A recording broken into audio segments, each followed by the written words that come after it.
পৃথিবীর সবচেয়ে প্রাচীন ও সমৃদ্ধতম ইনকা সভ্যতার একটি বিস্ময়কর নগরীর নাম মাচু পিচু। মাচু পিচু শব্দের অর্থ হল পুরনো পর্বতের চূড়া, যা মূলত আমেরিকান প্রাচীন জাতি কেচুয়াদের ব্যবহৃত শব্দ।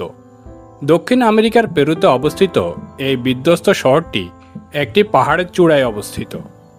বেশিরভাগ সময়ই মাচু পিচু নগরী মেঘের আড়ালে ঢাকা থাকে, তাই একে বলা হয় মেঘের দেশের নগরী।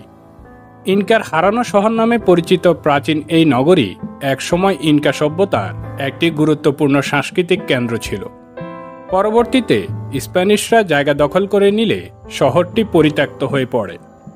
1911 সালে প্রত্নতাত্ত্বিক হিরাম বিনহাম এই মাচু পিচু নগরী পুনরায় আবিষ্কার করেন। এরপর থেকেই এটি পর্যটকদের কাছে একটি আকর্ষণীয় দর্শনীয় স্থান হিসেবে পরিচিত হয়ে ওঠে। 1983 সালে ইউনেস্কো মাচু পিচু নগরীকে বিশ্ব ঐতিহ্যবাহী এলাকার অন্তর্ভুক্ত করে এবং 2007 সালে এটি বিশ্বের 7 আশ্চর্যের একটি হয়ে ওঠে।